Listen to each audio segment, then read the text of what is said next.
अस्सलामु अलैकुम वरहमतुल्लाहि वबरकातुहू। नाज़रीन किराम, उम्मीद है आप खैर वाफियत से होंगे। कुछ वक्त पहले हमने मौलाना अशरफ आसिफ जलाली साहब का एक बयान सुन लिया और बहुत ही परेशान कुन और हैरान कुन बयान है। उन्होंने ये बात बता दी कि मौलाना खादिम हुसैन रिजवी साहब ने एक जलसे पर उनके बारे में बात की गई है, तो जलसे वाले भी सारे काफिर हो गए, मौलाना खादिम हुसैन रिजवी भी काफिर है, इनकी बीवियाँ इनके निकाह से चली गई हैं। तो अब बात यह है कि आपने फिर उनका नमाज जनाजा कैसे पढ़ाया? मौलाना अशरफ आसिफ जलाली ने फिर उनका नमाज जनाजा भी खुद पढ़ाया।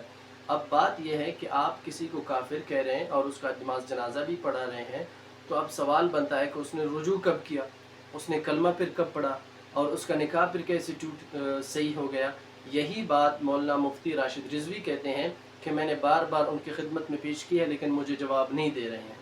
तो आपकी खिदमत में भी हम मौलाना अशरफ आसिफ जलाली साहब के भी बयान को आपकी खिदमत में पेश कर रहे हैं, आप सुन सकते। तो ये जिन्हें पता ही नहीं कुरान और सुन्नत का, अपने कारकुनों को ये मजाज किसने बना दिया कि बस कान बंद कर लो, किसी की ना सुनो और खुद अपने आप को खुदा कहलाए, शर्म ना आए, अपने आप को नबी कहते हुए को इनकी गैरत मर जाए।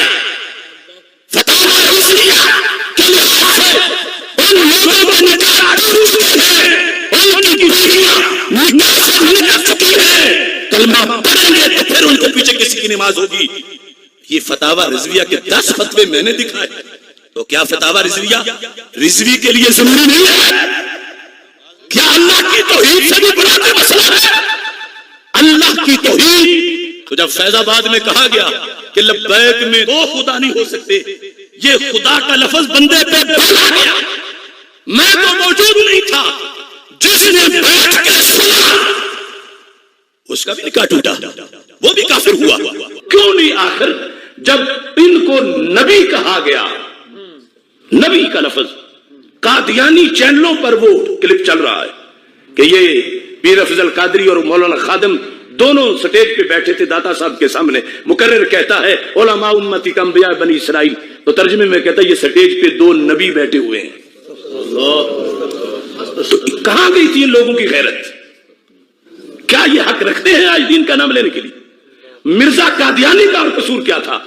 ये चौड़े होके कभी खुदा कहलवाए, कभी नबी कहलवाए और फतवे औरों पे लगाए। तो अपना भी तो घर देखे। दीन दीन है, दीन दीन है। मुझे बताओ, क्या माजूर बंदे पर दीन हुक्म नहीं लगाता कि कहो को नहीं कुफर वैसे तो हो जाएगा, लेकिन अगर व्हील चेयर पे बैठा हो तो फिर मुआफ है, कुफर तो फिर भी होगा। दूसरों के लिए फतवे, अपने लिए खुदा का लफ्ज बोला गया, अब तक तौबा ही नहीं कर रहे, बीवी निकाह से निकली हुई है, पीछे नमाज नहीं हो रही, तो हम ऐसों के साथ बैठ के कि हम अपना भी तोड़ लें। इसमें यह नहीं है कि अगर वो किसी तंजीम का लीडर हो तो फिर नहीं काफिर हुआ कहने वाला, या अगर फैजाबाद में बैठा हो तो फिर नहीं, आगे पीछे हो तो फिर काफिर हो जाएगा। ये इस्तिस्ना यहां मौजूद, बोलो तो सही। एक तरफ यह फतवा दिया गया, दूसरी तरफ इन्होंने जाके जनाजा पढ़ा। सवाल तो बनता है कि आपका जनाजा पढ़ना दुरुस्त है कि फतवा देना दुरुस्त है? दोनों में से कौन सी बात दुरुस्त है? और अपने तहफ़्फ़ुज़ात के अंदर यही पॉइंट मैंने, जब जौहर टाउन हमारी मीटिंग हुई, अल्लामा मुफ्ती हाशिम खान साहिब अल मदनी उनके सामने ये रखा और रख के मैंने मुतालबा किया कि इसका मुझे